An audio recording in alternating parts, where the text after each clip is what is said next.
Hello learners, welcome to our channel Legal Advice by R K Singhal और law competition classes app में आपका बहुत बहुत स्वागत है। I am Rajeev Kumar Singhal, educator of law. और हम जो है लॉ कंपटीशन से रिलेटेड जो तैयारी है उसको कराते हैं, जैसे यूजीसी नेट के लिए, जेआरएफ के लिए, असिस्टेंट प्रोफेसरशिप के लिए, इसके अलावा जुडिशियल सर्विसेज के लिए, असिस्टेंट प्रोफेसरशिप के लिए। तो आज जो है उसी सीक्वेंस में एक रिजल्ट आया है जून 2024 साइकिल के री एग्जाम का। तो उसी साइकिल में जो है आपके साथ में प्रीति अवाना जी हैं। मेरी बहुत बहुत congratulation to her for qualifying her assistant professorship exam this time. तो प्रीति अवाना जी जो है अपने बारे में आपको थोड़ा सा बताएंगे, अपने एक्सपीरियंस शेयर करेंगे कि किस तरह से उन्होंने अपनी तैयारियों में किया, ताकि जो भी नए लर्नर्स अपना मन बना रहे हैं तैयारी करने का या एलएलएम कर रहे हैं, स्पेशली लॉ के जो लर्नर्स है जिनके लिए बड़ा रेस्ट्रिक्टेड एक फील्ड है, मतलब कि अपना करियर बनाने के लिए, तो वो किस तरह से सिस्टम। वेलकम प्रीति अवाना जी। आप अपने बारे में थोड़ा सा बताइए और ये बताइए कि आपने एलएलबी कब किया, एलएलएम कहाँ से किया, और क्या आपकी जर्नी रही, इसके बारे में हमारे मेंबर्स को बताइए। First of all, sir, thank you so much for giving me this opportunity. I am really thankful to you. And sir, इस दिन का हर बच्चे को इंतजार रहता है कि आपके साथ इंटरव्यू हो, और आज वो दिन आ गया सर। तो वेरी हैप्पी। एंड सर, मैं यही बोलूंगी कि फर्स्ट ऑफ ऑल मैं यही बोलूंगी कि डू हार्ड वर्क, और सर के साथ जुड़े रहिए। आपको वो मौका जरूर मिलेगा कि आप एक दिन सर के साथ इंटरव्यू में रूबरू होंगे। तो सर, आपने मेरा नाम तो बता ही चुका है, प्रीति अवाना। और मैंने एलएलबी की है लॉ फैकल्टी से, दिल्ली यूनिवर्सिटी 2020 में। और एलएलएम की है sir Hidayatullah national law university से 2022 में। और सर मैं आपकी जो जर्नी रही मेरी आपके साथ, ये 2 साल की रही सर। सर आपने, जब मैं आपकी क्लास लेती थी तब आपने शुरू में ही बता दिया था कि ये जो जर्नी है ये 2 साल की है। तो सर मुझे लगता था कि इतनी मतलब नेट तो ऐसा है, जो 2 साल की जर्नी तो आईएएस की भी नहीं होती। तो सर मैं सोचा कि नहीं, ऐसा नहीं है, प्रिपरेशन करके तो हो जाएगा 6 महीने में। बट सर ये सच है, ये बिल्कुल ही सच है सर, 2 साल तो लेते ही लेते हैं। और सर फिर 2022 में जब मैंने स्टार्ट करा आफ्टर माय ग्रेजुएशन, क्योंकि एलएलएम में क्या होता है कि पूरा होल टाइम रिसर्च के इन सब कामों में लग जाता है। किसी किसी को, कोई कोई बच्चा ऐसा होता है कि इस उसके साथ कवर कर जाता है, लेकिन कोई बच्चा ऐसा होता है कि एलएलएम के बाद ही उसको मतलब ये होता है दो दो चीज एक साथ नहीं कर सकता। तो सर मैं उन्हीं बच्चों में से हूँ जो मल्टी टैलेंटेड नहीं है, लेकिन उसको करना है तो फिर मेहनत तो करनी होगी। तो सर मैंने उसी प्रीति के जी, बाद जैसे से स्टार्ट अभी किया आपने था। ये बताया कि आप मल्टी टैलेंटेड नहीं है, जो शायद आपको लग रहा है, लेकिन मैं यस फील कर रहा सर। हूँ कि you are multi talented also. लेकिन मेन चीज ये, जैसे आपने कहा कि आप हर चीज को एक कंसंट्रेट होके एक ही काम को करना पसंद करते हैं, तो मैं समझता हूँ कि आपने यस एलएलएम सर। को भी इसी तरह से पूरा कंसंट्रेट होके किया होगा। तो कितनी परसेंटेज आपने बनाई अपनी यस एलएलएम में, ये और बताएं थोड़ा सा। सर, मेरी 75% रही थी, और मुझे सिल्वर मेडल भी मिला था कॉलेज से। और कॉन्ग्रेचुलेशन। कॉन्वोकेशन के लिए यस सर, मैंने आपको शेयर भी किया था ड्यूरिंग दैट। बट यही है ना सर, कि जब तक इस जर्नी को क्लियर नहीं करते तब तक ऐसे लगता है कि आप कुछ भी नहीं हो। तो सर ये क्लियर करना बहुत जरूरी हो जाता है। तो सर तब से मैंने स्टार्ट कर दिया था, और मुझे रियलिटी में लगा था कि 6 मंथ्स में तो हो जाएगा। पर सर नहीं हुआ, नहीं हुआ, बिल्कुल भी नहीं हुआ। ये मेरी अपनी एक्सपीरियंस वाली जर्नी है, और मैं ये नहीं बोल रही कि नहीं होता। 2 साल लगते ही लगते हैं। और सर, जैसे मैं बताऊं कि प्रिपरेशन के बारे में, तो सर मैंने अपनी प्रिपरेशन 2022 के जब फर्स्ट अटेम्प्ट दिया था वो तो ऐसे ही हो गया था, लेकिन मैंने दूसरे अटेम्प्ट में, मुझे जब नहीं हो रहा था मेरा क्लियर और मेरे साथ के बच्चों का निकल गया था, तो सर मुझे थोड़ा सा स्ट्रेस हो गया था कि इन सब का कैसे निकल गया, मेरा तो नहीं निकला। उन्होंने बोला हमने तो सेल्फ स्टडी किया है। तो मैंने बोला कि सेल्फ स्टडी से तो मैंने भी किया है, मैंने भी पढ़ा, मेरा कैसे नहीं हुआ। तो सर फिर मैंने सर वीडियो देखी आपकी यूट्यूब पर, वो वीडियो सर ऐसे ही आ गई थी कि यूजीसी नेट के लिए प्रिपरेशन के लिए कौन से टीचर है, तो सर आपकी वीडियो आई हुई थी। सबसे पहले ही आपकी वीडियो में आप एक इंटरव्यू ले रहे थे। जो मुझे दिखा कि इंटरव्यू ले रहे थे उसमें मुझे, आपने जैसे जैसे बच्चों को बताया तो उनकी जो जर्नी थी उन्होंने शेयर करी थी सर, तो फिर उसी से मुझे भरोसा हो गया था कि सर ही मेरे गुरु है। तो फिर वहीं से सर मैंने अपनी जर्नी स्टार्ट कर दी थी। और पहले तो मैं आपकी सर वीडियो से ही लेती थी, यूट्यूब से आपकी फ्री क्लास आप जो लेते हैं वो बहुत बहुत बेनिफिशियल होती है सर, 6 PM पे। और सर वो तो इतनी इतनी बेनिफिशियल होती है ना, मैं बता नहीं सकती। आप उसके नोट्स बना लोगे ना, आपको याद हो जाते हैं। और वो नोट्स आपके अभी ही नहीं, नेट की जर्नी तक नहीं, आगे तक भी काम आते हैं सर।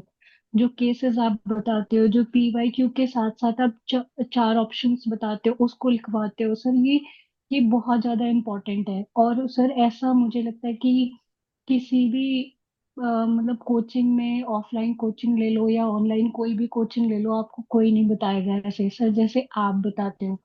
तो सर ये बहुत इम्पोर्टेंट है।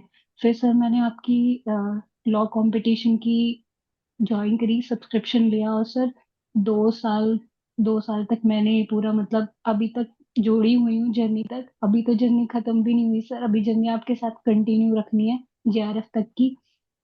फिर सर उसके बाद मैंने, आप जो पढ़ाते थे ना क्लास में, जैसे आप बोलते हैं कि लोग सोचते हैं कि PYQ कर ले और वो कर लेते हैं, क्या कहते हैं उसे, MCQ अटेंड कर लेते हैं, हो जाते हैं पास। लेकिन सर ऐसा नहीं है। सर हम LLB में पढ़ते हैं, LLM में पढ़ते हैं, हमारे कंसेप्ट इस लेवल तक के नहीं हो पाते जो आप कंसेप्ट कराते हो ना क्लास में, एक एक चीज। सबसे अच्छी चीज है सर आप नोट्स जो लिखवाते हो। सर वो जो नोट्स लिखवाते हो ना, वो एक एक चीज आपको लिखते वक्त याद हो जाती है। कि आप जैसे आपने ज्यूरिस में बताया कि ऑस्टिन ने क्या बोला, बेंथम ने क्या बोला, तो बेंथम ने यूटिलिटेरियन थ्योरी बताई और नेचुरल में यूनिवर्सल थ्योरी बताई। तो सर ये चीजें ना माइंड में बैठ जाती है लिखते लिखते लिखते लिखते। और आप जो बीच में जैसे एक सब्जेक्ट को दूसरे सब्जेक्ट से जोड़ के चलते हो, जैसे कि आप इंटरनेशनल लॉ पढ़ा रहे हो, तो सर उसमें जो जूरिस ऐड कर देते हो, जूरिस की थ्योरी ऐड कर देते हो, कॉन्स्टी में जूरिस ऐड कर देते हो सर, ये चीजें ना माइंड का जो वो है ना वो ओपन कर देती है, फोकस बढ़ा देती है सर। तो सर कंसेप्ट तो फिर पहले मैंने कंसेप्ट पढ़ा सारा, ठीक है, और सर फिर उस कंसेप्ट को पढ़ते पढ़ते सर बाद में फिर भरोसा हुआ कि अब मैं PYQ कर सकती हूँ सर। सर फिर मैंने साथ के साथ, आपने जब मेरा नहीं क्लियर हुआ पहले उसमें, तो सर आपने बोला कि PYQ करो अब।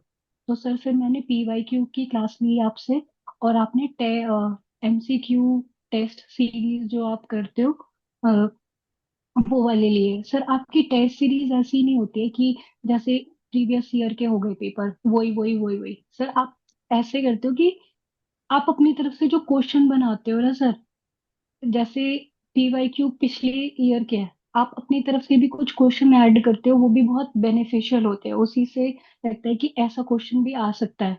और सर वो बहुत हार्ड लेवल के हो जाते हैं, मतलब कंसेप्ट से, के अंदर के कंसेप्ट से जो पेपर आता है सर, इससे मुझे बहुत फायदा हुआ। और फिर सर इसके बाद मैंने क्या किया कि सर जो आप PYQ में पढ़ाते थे सर, जैसे 4 ऑप्शन है, आपने बोला कि सक्सेशन का ये सेक्शन है, इसमें सीक्वेंस वाइज बताते हो आप।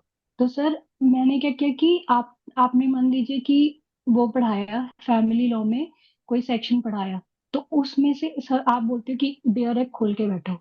तो सर मैंने बेयर एग खोल के बैठती थी, आप जो जो सेक्शन पढ़ाते थे, क्योंकि सर कोर्स इतना ज्यादा है, आप उतना मतलब उतना ज्यादा आप बेयर एक्ट में खोल खोल कर नहीं बता सकते हो। तो आपको खुद को भी अपना एक रिस्पॉन्सिबिलिटी समझनी चाहिए कि अगर सर पढ़ा रहे हैं तो सर हर चीज आपको नहीं बता सकते हैं, सर आपको हर चीज बताएंगे, लेकिन आपको भी अपनी एक जिम्मेदारी है कि आपको पढ़ना होगा उसमें से।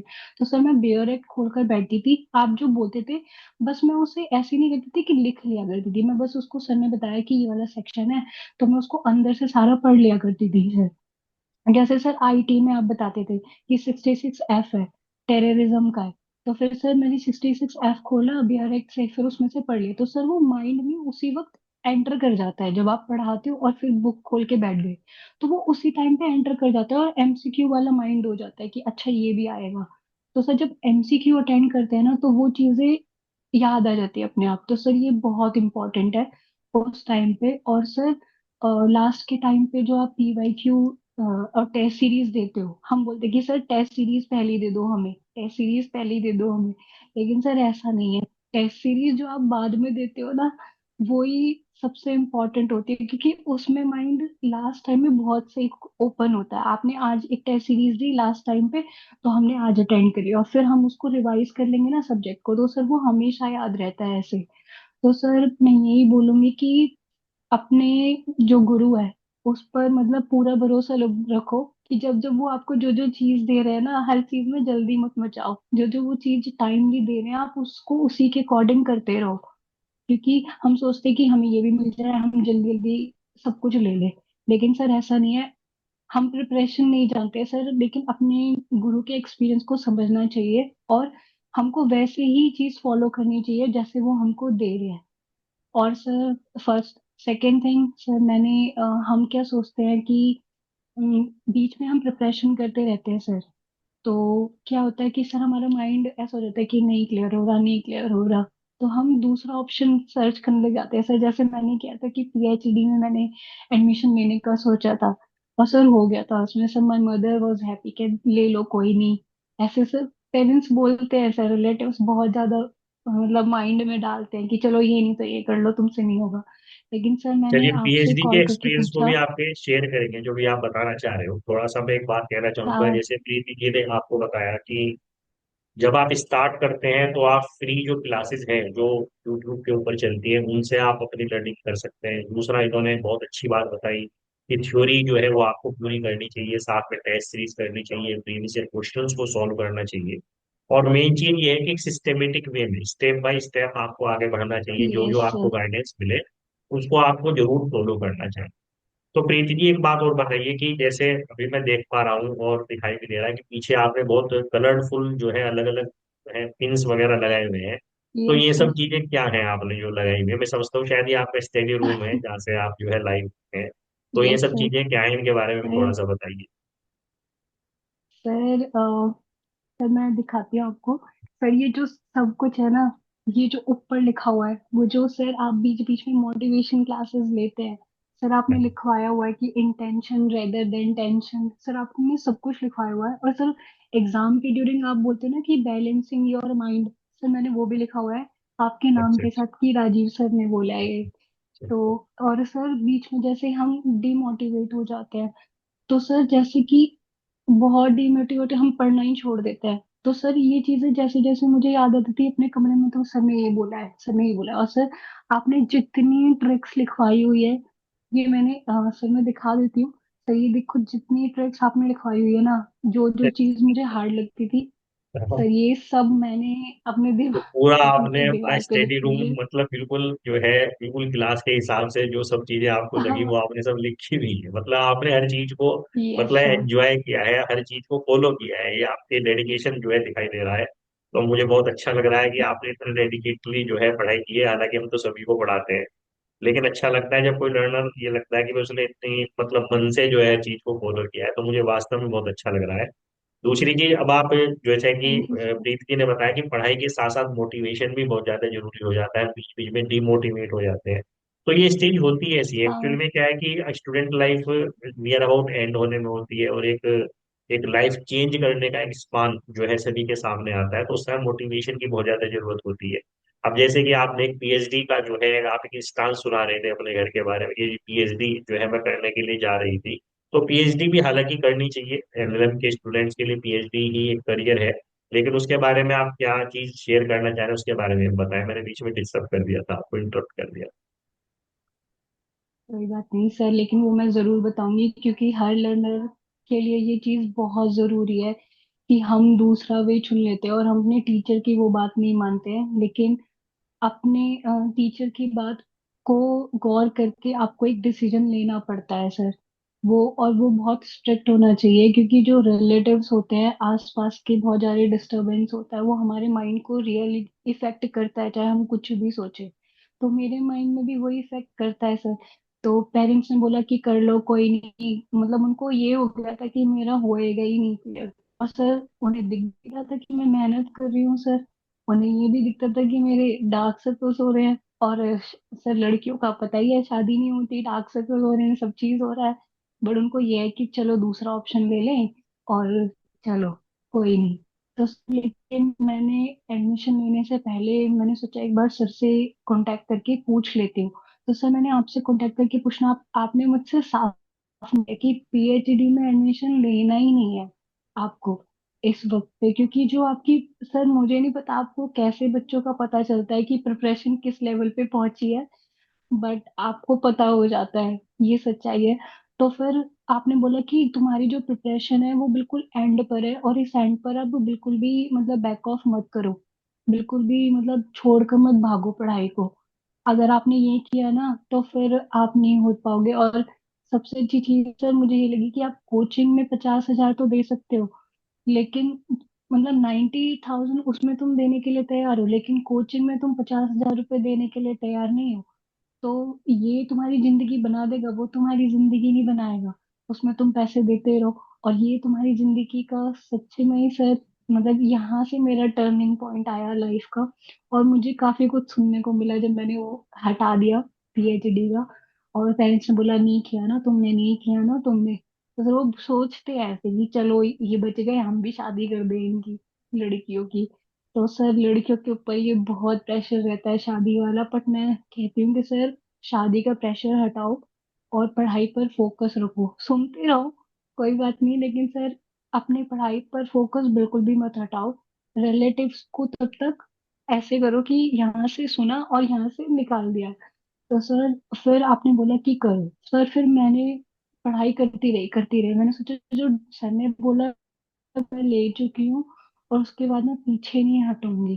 सर उसके बाद मैं कंटिन्यू पढ़ती थी, सुबह से लेके शाम, मतलब पूरा लगा लीजिए अब 12 बजे तक मुझे टाइम का ही नहीं रहता था। फिर सर मैं बोलती थी कि आपसे क्लास में, कि कमेंट्स में, कि सर मैं 12 बजे तक पढ़ती हूँ सुबह से लेके। सर ने बोला ऐसे नहीं करो, ऐसे तो तबीयत खराब हो जाएगी। तो सर आप जो बीच में बोलते हो ना ये चीजें बच्चों को, कि आप, हमको लगता है कि आपको लगता है कि बच्चे फॉलो कर रहे हैं या नहीं कर रहे, लेकिन बच्चे फॉलो करते हैं सर।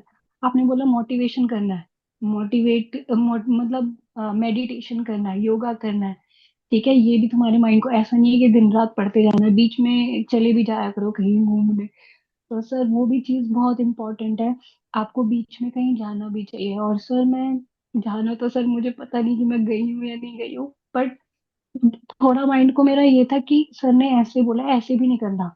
तो फिर मैं फोकस रखती थी, और अपना मेट्रो में जाती थी, तो मेट्रो में भी जो आप नोट्स लिखवाते थे ना पीवाईक्यू के, वो मैं रिवाइज करते हुए जाती थी। और सर मेरी रिलेटिव्स में सिस्टर है, उसके साथ हम दोनों डिस्कशन करते जाते कि सर ने ये बोला है, सर ने ये बोला है। तो जो भी नहीं होता था, अच्छा आज की क्लास की शाम को पता चलेगा सर ने क्या बोला है सर, 6 PM की क्लास में। तो सर उससे हमारा काफी चीज अच्छा हो जाया करता था सर। और सर उसके बाद ऐसे करते करते सर पता ही नहीं चला कि पेपर कब आ गया। और सर ये भी हुआ कि मैं डिमोटिवेट थी, मैंने आंसर की भी चेक नहीं की थी सर, इतना डिमोटिवेशन अभी भी था सर। आपके बोलने के बाद भी मतलब ऐसा लग रहा था कि नहीं होगा नहीं होगा सर। आते ही है ये चीजें कि नहीं नहीं। बट सर आपको ना, आपने बोला कि आपने भगवान को अपने, आप, मैं बोलती थी कि सर आपने सर भगवान तो बिल्कुल भी नहीं कर रहे कुछ भी। सर ने बोला कि भगवान पे भरोसा रखो, वो जरूर देंगे, आपका भी सही टाइम भी आया। और सर सही बात है कि जब सही टाइम आता है ना तो आपको जरूर मिलता है। तो सर आज मुझे उस बात पर विश्वास हुआ है कि सही टाइम आता है तो मिलता ही है। और आपको बस अपना जो बीच के जो, जैसे ये जो 6 महीने हमको मिलते हैं, इसमें हमको अपना पूरा 100% देना है। उसके बाद हमको रिजल्ट वगैरह कुछ नहीं सोचना। और लास्ट के टाइम पे जो, जब मैं पेपर अटेंड करती थी तो आपने लिखवाया हुआ था सर, मैंने लिखा हुआ है ऊपर ही कि बैलेंस इन माइंड। तो सर जब भी होता था ऐसे तो मैं ऊपर पढ़ती थी, सर ने बोला बैलेंस इन माइंड, तो बैलेंस इन माइंड। तो सर फिर उसी से ही पेपर अटेंड करती थी। और सब कुछ सर लगता ही नहीं था कि पेपर देना। और सर जो मॉक टेस्ट आप देते थे ना, उससे ऐसे लगता था कि हम सामने वाली जो स्क्रीन पे बैठे हुए हैं ना, हम मॉक टेस्ट ही दे रहे हैं।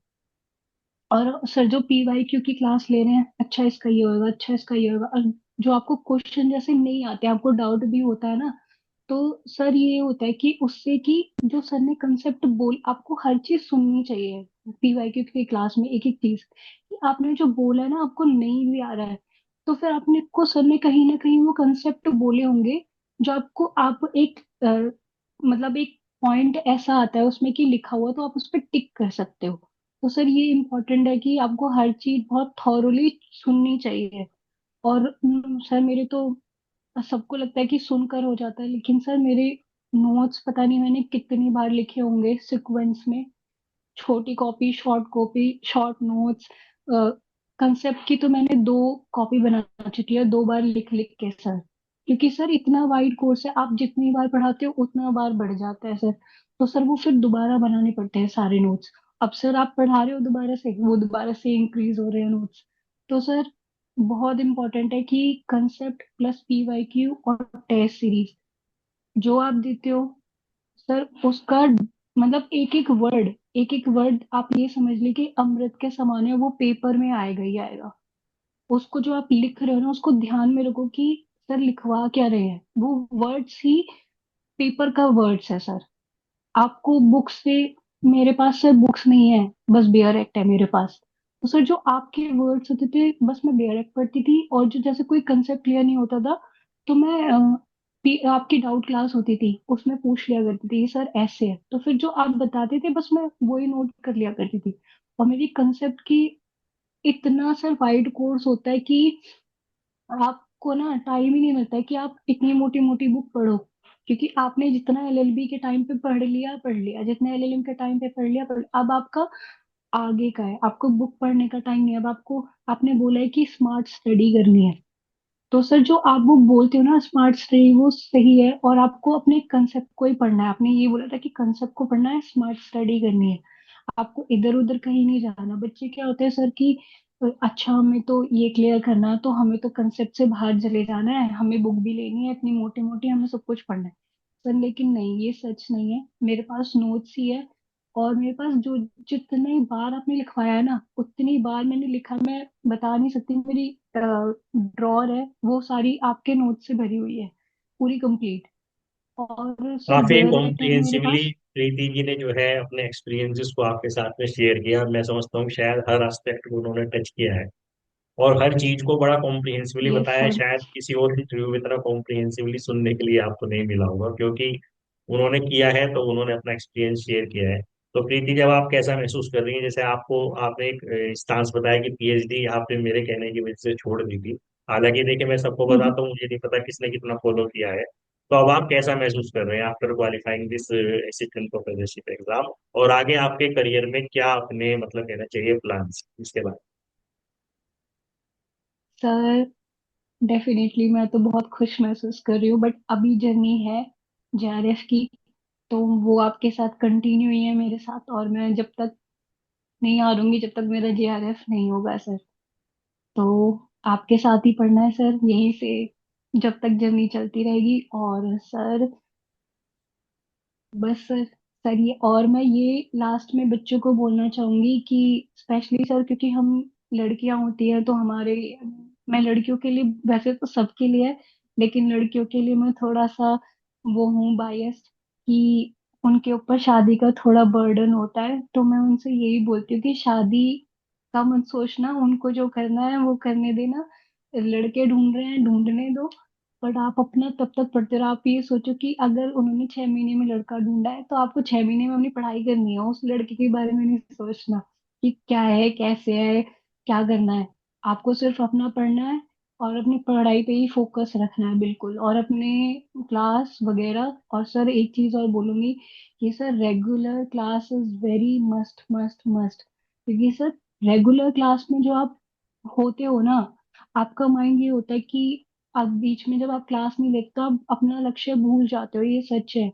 और लेकिन आप रेगुलर क्लास रहते हो तो आपको अपना लक्ष्य हर रोज याद आता है कि अरे मुझे तो ये क्लियर करना है, मुझे तो क्लियर करना है, मैंने क्यों ज्वाइन करा था। तो सर आपको रेगुलर क्लास रख मतलब लेनी ही लेनी है, चाहे सिर्फ 15 मिनट भी क्लास ले रहे हैं ना, तो आपको 15 मिनट के लिए भी आना ही होएगा, क्योंकि यही आपके लक्ष्य के एंड, यही आपके लक्ष्य को पाए, आप इससे ही अपने लक्ष्य को पाएंगे सर। मुझे तो सर यही लगता है, और मैं मेरी तरफ यही से सबको बहुत बहुत सजेस्ट करूंगी कि कॉन्ग्रेचुलेशंस। मेरी तरफ से बहुत बहुत कॉन्ग्रेचुलेशंस प्रीति आवाज जी को फॉर गेटिंग दिस सक्सेस। और आगे भी मैं चाहूंगा कि वो अपने ब्राइट करियर में ऐसे ही आगे बढ़े और अपने जो टारगेट्स हैं उनको अचीव करें। तो thanks Preeti Awara ji for giving your suggestions and giving your valuable time. Sir, thank you so much sir.